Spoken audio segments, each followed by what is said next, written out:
এখন বক্তব্য রাখবেন বাংলাদেশ নেপের সম্মানিত চেয়ারম্যান, জাতীয়তাবাদী সমন্বয় জোটের অন্যতম শীর্ষ নেতা, বাংলাদেশ নেপের চেয়ারম্যান জনাব এম এম শাওন সাদিকী।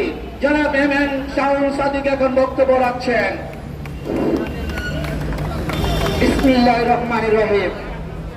জাতীয়তাবাদী সমন্বয় জোট কর্তৃক আয়োজিত আজকের এই সমাবেশ ও বিক্ষোভ মিছিলের খালেদা জিয়ার মুক্তি, হিন্দুস্তানের সাথে অসম চুক্তির বিরুদ্ধে আজকের এই সমাবেশের সম্মানিত সভাপতি, উপস্থিত জাতীয় নেতৃবৃন্দ ও আমার সংগ্রামী সাথী বন্ধুরা, আসসালামু আলাইকুম রহমতুল্লাহ।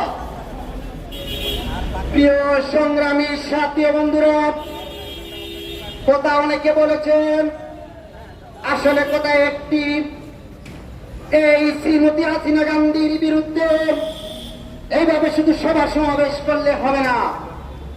ও 2014 সাল থেকে মাস্টার প্ল্যান নিয়ে এই বাংলাদেশকে প্রথমে নেতৃত্ব শূন্য করেছে, তথা কথিত বিভিন্ন ধরনের অপরাধমূলক বিচার দিয়ে।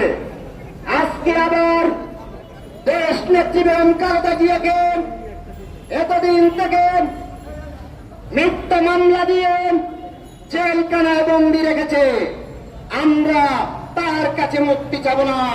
ইনশাআল্লাহ জনগণকে সাথে নিয়ে আমরা দেশ নেত্রীকে মুক্তি করব ইনশাআল্লাহ। প্রিয় সংগ্রামী সাথী বন্ধুরা, আজকে পরিষ্কার ভাষায় যে কথা বলতে চাই, হিন্দুস্তানের জনগণ আমাদের বন্ধু, হিন্দুস্তানের জনগণ আমাদের শত্রু নয়। কিন্তু হিন্দুস্তানের রাষ্ট্রীয় কাঠামো আমাদের শত্রুর থেকে শত্রু। সেদিন 1952 সালে এই হিন্দুস্তানের রাষ্ট্রীয় কাঠামোর বিরুদ্ধে কথা বলা হয়েছিল, কিন্তু সেদিন বাংলার জনগণ বুঝে নিতে পারেনি। আজ 52 বছর পরে সেই জবাবদাতাদের কথা বাংলাদেশে প্রতিফলন হল। প্রিয় জনগণ, প্রিয় সংগ্রামী সাথী বন্ধুরা, আমি আরো একটি কথা বলবো।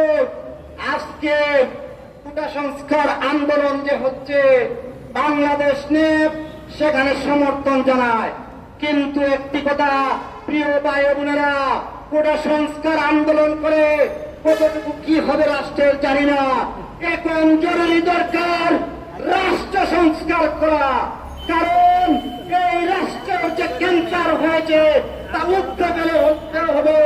কারণ শ্রীমতী হাসিনা গান্ধীকে দিয়ে আর বাংলাদেশকে স্বাধীন করার সুযোগ আমরা দেব না। আসুন দল বল নির্বিশেষে বাংলাদেশের মানুষের অধিকার প্রতিষ্ঠা করব, এই আশা ব্যক্ত করে সবাইকে ধন্যবাদ জানিয়ে আমার বক্তব্য শেষ করলাম।